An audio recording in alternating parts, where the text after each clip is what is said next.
टिके इमेजिनेशन करंतु आपण गोटे क्रिकेट मैच खेलुछंती आउ सेथिरे आपण क्लीन बोल्ड होई छरछंती किंतु आपण चुपचाप फेरिया बदल रे पिच ऊपर सोई पड़ी चिल्लाउछंती कि मु पिच छाड़ीबिनी अंपायर बिक्री हो जाइए आउ पवन जोर बहबारू मु बाड़े भी पारिनी आउ बोलर एमती बल कहीं पकेला हसिया कथा ना कि ए भली अवस्था चली आजिकल पश्चिमबंगर राजनीति रे खेला होबे कहू कहू दीदी निज खेल खत्म हो गला किंतु मैडम हार को हजम ही कर पारना। आज आम बेंगल निर्वाचन फलाफल पर एक हाई वोल्टेज ड्रामा दीदी कुर्सी छाड़िया को कहीं चाहूना कौन एलिगेशन लगाउछंती डिटेल्स रे बुझा को चेष्टा करिया।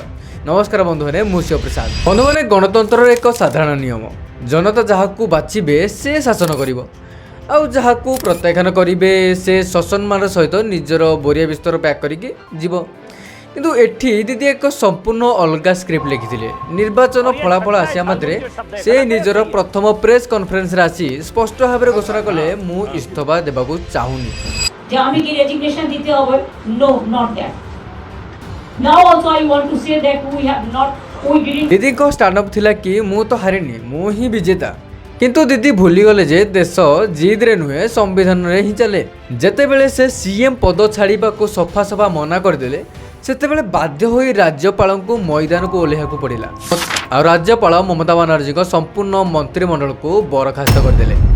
पूरा हस कथा ना जे जनता क्षमता छड़े नेला और राज्यपाल मंत्रिमंडल भांगीदेले हेले दीदी को अहंकार हार मानिया को प्रस्तुत नुहे। तापर आरंभ हो जाए मिछ बाहाना जेतेबेले मनीष निज हार को हजम करि पारनी सेतेबेले से बाहाना खोजे।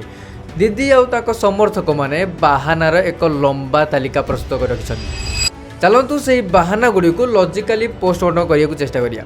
तांकर प्रथम बाहाना थिला ईवीएम आउ निर्वाचन कमिशन बिक्री हो जाइछि। एइटा सेमानकर सबुठारु पुराना फर्मुला हे गलानी। टीएमसी जितिले गणतंत्र जिंदाबाद किंतु बीजेपी जितिले ईवीएम हैक। दीदी एवं टीएमसी समर्थक अभियोग जे निर्वाचन कमिशन एसआईआर जरा सिस्टेमेटिक भोटर रिविजन होगा जे से प्रक्रिया रे घोटाला होइछि।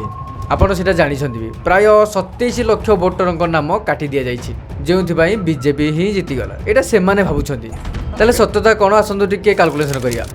जो मानक ना काटी दिया जाइछि सेथि मध्यरु मात्र 30-35 संख्यालघु वा मुस्लिम भोटर अछन्ति जेतेबेले कि 60 रु 65 हिंदू भोटर ही अछन्ति। एबे चिंता करंतु जदि संख्यालघु भोट दीदी को मुख्य शक्ति तेबे सबुठारु अधिक क्षति तो बीजेपी रहिछि काहेकि ना सेमानकर 65% भोट कटिछि किंतु ना सेमानक तो लॉजिक नुहे केवल विक्टिम कार्ड खेलियार अछि। सेमानकर सेकेंड बहाना थिला जे सीआरपीएफ भोटर को डराइला। गोटे कथा भाबंतु जदि किछि बड़ आयोजन होउछि आउ तुम सुरक्षा पे भारत सरकार तुमको अधिक प्रोटेक्शन देवा बा शांति श्रृंखला रक्षा पे एक्स्ट्रा फोर्स देले ताहले एथिरे असुविधा बा कौन रहिला किंतु ना एथिरे भी एलिगेशन। बेंगल निर्वाचन में इतिहास एमती रही कि जे बिना हिंसा कि बिना लोकों घर पोड़ी रे निर्वाचन हुएनी किंतु एथर कम विशृंखला होइछि। किंतु दीदी एथिरे रागी गले माने तांको हिसाब रे गुंडागर्दी एवं हिंसा रोकिले तांको गणतंत्र विपद रे पड़ जाए। शांति श्रृंखला निर्वाचन होइले दीदी को चिटिंग परी लगुछि। वाह बाहाना नंबर 3 बीजेपी निजर पूरा फौज ओल्हाई दिथिला। बीजेपी सबु बड़ नेता और मंत्री बेंगल में डेरा पकेले आउ वर्ष वर्ष धरी परिश्रम कले। भाई से माने राजनीतिक दल से माने कौनसी एनजीओ चलाउ नाहंती निर्वाचन जितिया को ओल्हाई माने परिश्रम तो करिवे हैं।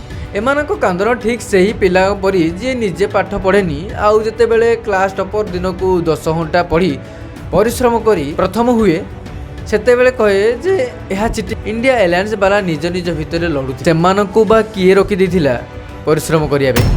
तेणु बंधु मैंने यही पूरा हरणर सारांश एतिकी जे हार को सम्मान सह ग्रहण करने एक नेतार सबुठु बड़ गुण। जनता ही जनार्दन जितेबले से आपन को भोट दे मुकुट पिंधाई पारे से ही जनता आपन मुकुट छड़ाई नहीं आपन को रास्ता को मध्य आनी पारे। एबे खेला होबे नुहे दीदी खेल खत्म। आपनकर यही पूरा राजनीतिक ड्रामा उपर कौन कहार अच्छे निश्चित कमेंट बॉक्स में निश्चित जनइबे। दीदींकर यही कांदबाली को आप केबिदी देखुंट निजर मतामत एवं अन्य बंधु को तले कमेंट बॉक्स में निश्चित जनातु। जदि यही लॉजिकली पोस्टमार्टम वीडियो आपको पसंद आसे तो वीडियो को लाइक एवं निजर ओपिनियन एवं आगु को आसता वीडियो को मिस न करने चैनल को सब्सक्राइब भी करें।